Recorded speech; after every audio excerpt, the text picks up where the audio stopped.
YouTube? It's your girl Sheila J, and I'm back with another video. If you are new here, welcome. Please like, comment, and subscribe.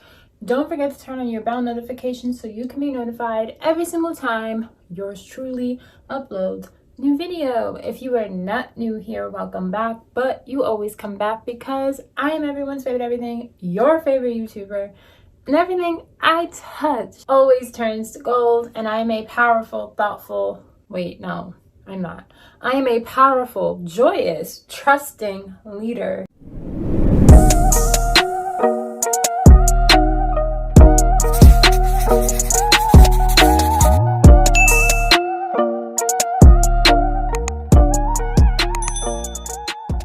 Who always loves giving you guys the one-on-one on manifesting the specific person.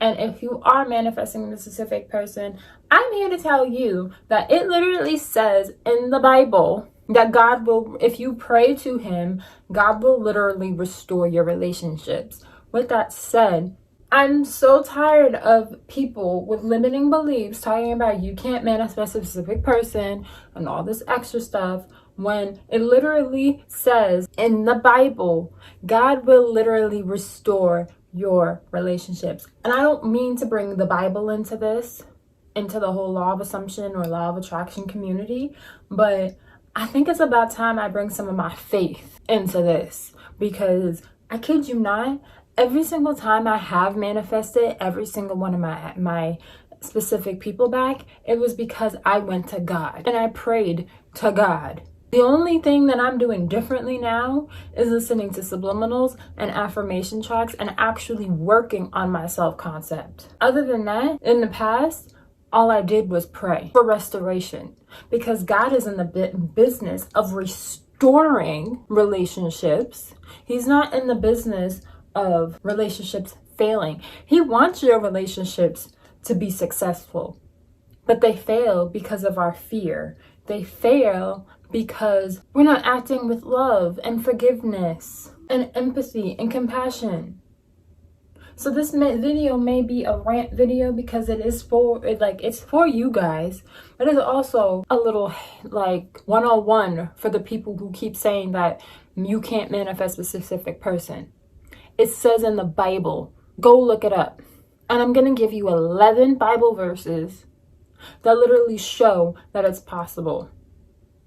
So don't be commenting in my comments like, oh, it's not possible. I'm giving you 11 straight Bible verses from the Bible. So talk to me nice. And don't come in my comments because your comments will be deleted. Just letting you know. Anyways, let's get into the 11 Bible verses that show that you can restore your relationships.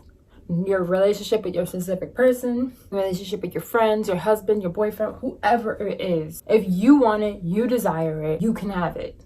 So these are the Bible verses. One of my favorite Bible verses is Psalms 147:3, which says, he heals the brokenhearted and binds up their wounds. Yeah.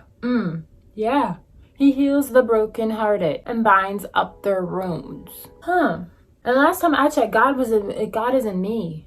And if God is in me, then I'm allowed to pray for whatever I want. But anyways, first one, Proverbs 25:21, return good for evil. If your enemy is hungry, give him something to eat. If he is thirsty, give him something to drink.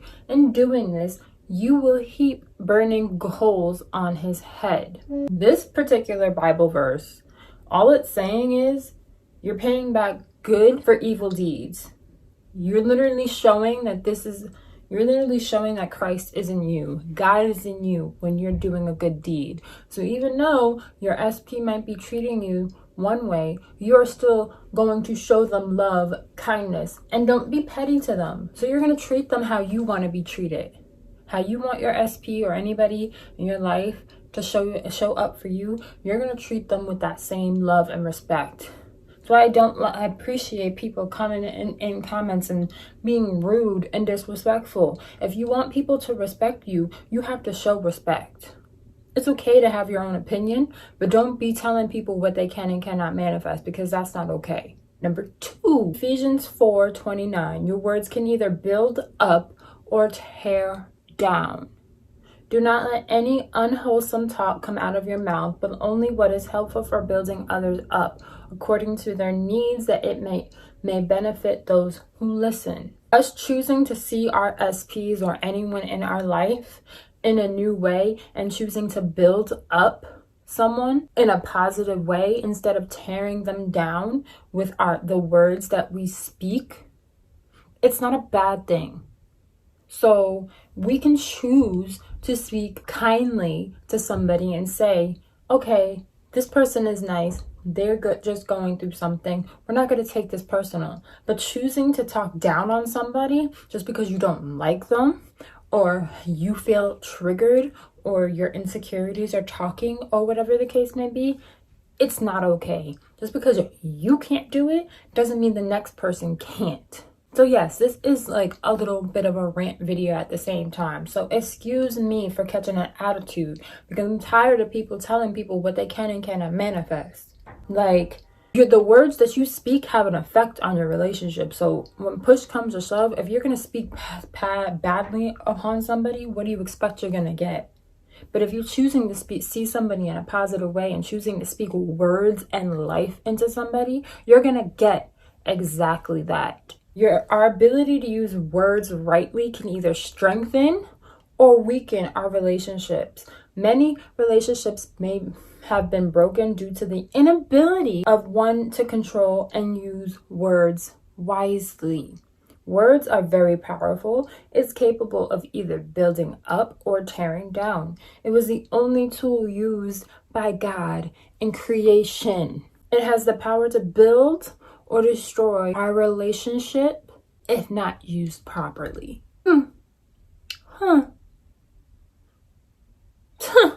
Interesting, right? Interesting. In Proverbs 18:20, the Bible says, death and life are in the power of the tongue, and that they that love it shall eat the fruit thereof. Our words have the power to either bring life or death to ourselves and others. It has the power to either build or tear others down. Our words are meant to edify the spirit, soul, and body of another. If truly you desire to restore any broken relationships, we must reach out to those we have hurt with our words for forgiveness and to start to use our words rightly. Number 3, John 13:34. Love changes everything. So now I'm giving you a new commandment. Love each other just as I have loved you. You should love each other. Man was restored to God because of the love he had for us. God desired to restore man to himself, and the only force that made this happen was his love. His love for man compelled him to send his son to reconcile man himself. Love has the power to restore a broken and a wounded relationship, just as man was restored to God because of love. Yeah, love. And some of us are manifesting our SPs out of love. Love. Because we must love one another and show compassion with one another and empathy for one another. 4, John 3:16. Let love be seen in your actions. For God so loved the world that he gave his only begotten Son, that whatsoever believeth in him should not perish, but have everlasting life. Jesus has given us a commandment to love one another, both those who love us, those who hate us. The scriptures show us the nature of God. God is love, and he will always restore and draw on his own through love. And God is in us. So if God is in us, we need to act with love. But does this make sense? Is this clicking? Because this should be clicking by now. This should literally be clicking by now. Number 5, Ephesians 2:3. Be genuinely concerned about others. Don't be selfish. Don't try to impress others. Be humble, thinking of others as better than yourselves. Don't do that. Like, seriously, we're not better than one another. And a lot of you sitting here, law of attraction, law of assumption, whatever it is, y'all be thinking y'all that one community is better than the other. We're not. We're all the same. We all have God. We all have manifesting abilities. We all have God in us. Like, it's no difference. We're all one. We're all connected. Stop sitting here acting like someone is better than you. It's like y'all forget that. Like, seriously. And it actually kind of annoys me sometimes. Number 6, Matthew 5:23-24. Be the first to make a move. Jesus said, if you enter your place of worship and about to make an offering, you suddenly remember a grudge a friend has against you, abandon your offering, leave immediately, and go to this friend and make things right. Then and only then come back and work things out. Oftentimes, we wait for the offender to make the first moves in restoring the broken relationship. You don't have to consider who was wrong or right. All you need now is to initiate the restoration. Yeah, I'm going to keep going because I don't want this video to be super long, so I'm going to keep going. So, 7, 1 John 1:1-8. Acknowledge your wrongs. If we claim that we're free of sin, we're only fooling ourselves. In restoring our relationships, we must also learn that we also have to acknowledge our mistakes, no matter how little they may have been in our own eyes. Many of our relationships and marriages remain the same for far too long because both parties refuse to accept their faults. The wife who hurled abuse on her spouse, she hasn't realized her fault yet. Or a friend who betrayed the trust of his friend hasn't felt the effect that action on his friends. External forces are really the cause of some broken relationships. The major cause of this is both parties involved, directly or indirectly. But y'all claim that you have absolutely no part in anything that you do wrong. You gotta take ownership and accountability for the things that you do wrong. Number 8, Romans 12:18. Do all you can to live in peace. Do all that you can to live in peace with everyone. We must learn to cooperate and make things work for the better as much as possible. If you must restore your relationship, you need to do everything in your capacity for peace to reign. What does that mean? That means to be happy and peaceful on your own before trying to restore anything with someone else. No matter the circumstances or situation, we must be ready to make things right and be better. 1 Corinthians, number 9. 1 Corinthians 10:1-10-12. Unity inspires progress. Unity. We must all be one. Like, it makes so much sense. Number 10. James 4:6-7. Be humble to make things work. He giveth more grace, wherefore he saith, God resisteth the proud, but giveth grace unto the humble. Submit yourselves, therefore, to God. Resist the devil, and he will flee from you. Basically, this is saying to be humble, and that's another powerful tool in restoring your broken relationships. You must be humble to acknowledge your wrongs and accept all of your mistakes, because pride is a very dangerous thing and can tear you apart, and it can hinder you from relating with the right people and finding true love. That's what that's basically saying. And number 11, the last but not least, is Hebrews 10:24-25. Encourage others to be better, and let us consider one another to provoke unto love and to good works, not forsaking the assembly of ourselves together as the manner of some is, but exhorting one another, and so much the more as ye say that day is approaching. Rather than reacting to adversity with fear or uncertainty, we should embrace a confident faith and seek to encourage other believers to do the same. Encourage others to be better no matter what had happened. In other words, that's saying circumstances don't matter.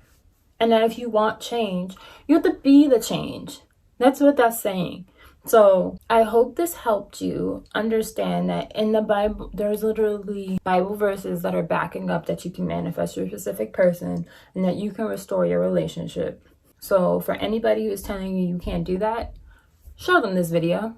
So that's all I wanted to say in this video. I really don't want to make this video a drawn out video because I really just only wanted to share the 11 Bible verses that can restore your relationship. And this video is already 17 minutes long. and I'm already long-winded as it is. So I hope this video helped you. I hope you found these 11 Bible verses helpful for you. I will also link these Bible verses for you in the description box below. So that is all I want to, that's it for this video. I will see you in the next video. Thank you guys for watching.